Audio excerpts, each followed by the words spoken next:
This week's talk is called Where Are You Focusing Your Attention? And as always, I have some quotes to begin with. First one's from Ernest Holmes. The infinite will not be or become less than itself. We are of its nature. Since spirit is present in its entirety at all times and in all places, it follows that all of spirit is wherever we focus our attention. And since spirit is both receptivity and creative responsiveness, it follows that wherever we center our attention, its image must concentrate substance into form of such attention. This is the fundamental to our concept of mental and spiritual treatment. Pure spirit exists at the center of all form. All right, now we have the Maharishi Mahesh Yogi. Whatever we put our attention on will grow stronger in our life. And lastly, again, Dr. Ernest Holmes. We should choose that which we wish to embody, and by constant attention, to take it on all its characteristics. So, a circumstance occurs in your life, one you don't really like. What's the first thing you do? I had a puppy once, years ago, and that puppy loved to bark at my car as I was leaving, come out and jump around the car as I would roll down the driveway.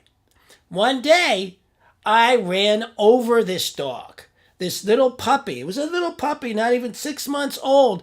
And I jump out of the car, and the wheel of the car is sitting on the puppy's head. I pull the car off the puppy, and the first thing I did was know that that puppy was in perfect health and condition, that everything was in perfect health and condition. And I picked up that puppy and I put him on the front seat with me, and I told him all the way to the vet that he was in perfect health and everything was fine. We get to the vet, they let us come right in once I tell them what happened. They x-ray the dog's head, and sure enough, there was no fracture, not even any swelling, not even a bruise. What is the first thing you give your attention to? The vet was amazed. She's like, how is that possible? You're telling me that the car's wheel was sitting on its head? I said, yeah. Nothing, not a mark. Now, I wonder what would have happened if instead I had had my attention on worry. If I was so worried about what was going to happen to this dog, if I would have gotten the same results. We'll never know, but I doubt it. When we worry, we are focusing on a negative outcome and making it way more likely to occur, because what we put our attention on, we give power to. We are bringing into substance. But if you're anything like me, just because that's true doesn't mean you don't worry. I mean, we worry about our kids, our future, our circumstances. And yet our worry creates anxiety. Anxiety creates stress, and stress destroys our health. But you probably know all this. I'm not saying anything new here. But what you want to know is what you can do about it. So I ask you again, where are you focusing your attention? How vigilant are you to making sure your attention is on the results you want? How often do you repeat your affirmations, holding them in your attention, no matter how often the worry comes up? You got to be vigilant enough to bring your attention back time and time and time again to the result that you actually want, that discipline of spiritual practice, that discipline of going back to affirmations, that discipline of where you have your attention makes all the difference in the results you create in your life. A dear friend of mine didn't want to share a table at an event he was at because he was afraid it would diminish the results he would get. Instead of focusing on the fact that the combined energies of two people sharing that table could have actually increased his sales. Where do you have your attention? There are lots of circumstances that happen every day that can bring us down if we let it. Eric Butterworth tells the story of a little girl being held by her father. They're watching their dog being buried, their late dog being buried in the front yard. And the girl is crying, and she is grieving, and the dad is holding her. And this went on for a while. And then the dad thought, okay, it's time to move on. So he brought the little girl to a different window where the flowers that they had planted in the spring had all come to full bloom. And the girl lightened up and started to laugh, and joy returned to her. Where do you focus your attention? On the negative or on the joy? It's your choice.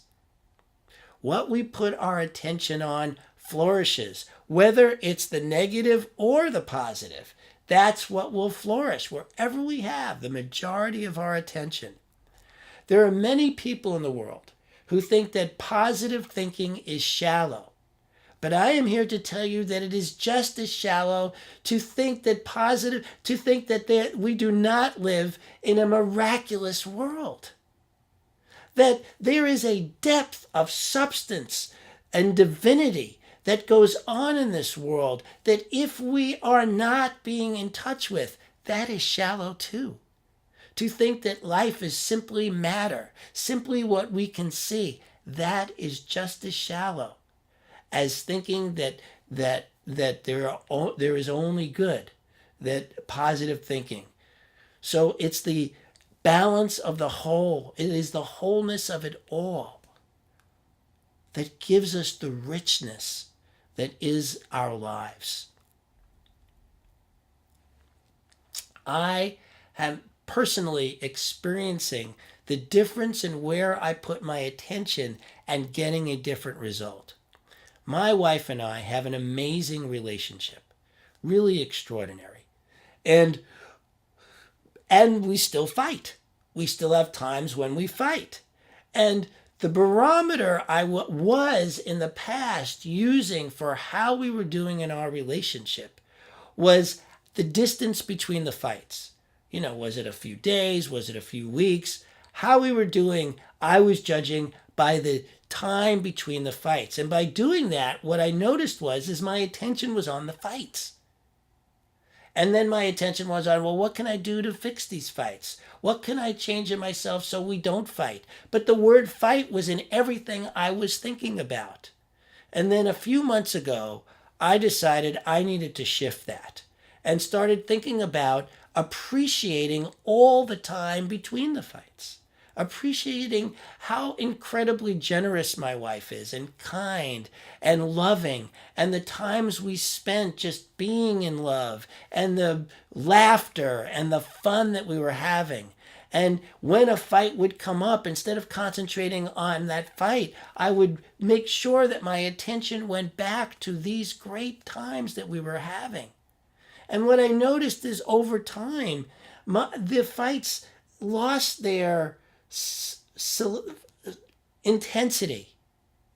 They lost their grip on me in terms of how I looked at our relationship. And as such, the transition from fight back to loving started smoothing out without me concentrating on what I could do differently about that at all. The only thing I was doing differently, so I stopped seeking how to improve our relationship and simply started to seek improving how I appreciated the beautiful relationship I already had. A shift in consciousness, a shift in attention. And that shift in attention has brought our relationship to an entirely new level. It's miraculous how wonderful day in and day out my relationship feels, because that's what I focus on. I've now started applying this to our finances. Every time I notice I start looking at what we don't have money for, again bring it back to all the monies we are bringing in. And since I started doing that, what I'm noticing is we're bringing in more money from more different areas than we had anticipated. But the change that occurred was simply where I put my attention. And where I'm putting my attention now, is that true all the time? No. Sometimes my attention goes to, oh my God, we don't have enough money. But when I catch myself doing that, I bring it back to, wait a minute, I don't want to focus there. I want to focus on the flow. I want to focus on all the great stuff we got to have because we have this flow. I want to focus on how beautiful our lives flow through our finances. And because of that, our finances are shifting in dramatic and wonderful ways. Lately, I've been trying to use this. I've begun using this same shift on my health. I am just, I don't know why it didn't occur sooner, but it didn't. But now it has. And so I'm beginning to look at where my health stands up and feels great. Instead of looking at always, how can I improve this or improve that? Looking at what already is great and allowing that attention to bring the greatness to the rest. It's a magnificent shift in how we live because where we put our attention is what we give power to, is what we feed, is what flourishes in our lives. You want your life to be a particular way? Put your attention on the result. Like a destination, embody what it feels like to have that result. Put your attention on the actions, feelings, and thoughts that having that result will give you. And embody those things now, right now. Let me repeat one of Ernest Holmes' quotes. We should choose that which we wish to embody, and by constant attention to it, take on all its characteristics. Take on all its characteristics with constant attention. This is your birthright. This is your power. Use it wisely. Thank you. I love you. You are the face of God. I hold you in my heart. You are a part of me. You are the face of God.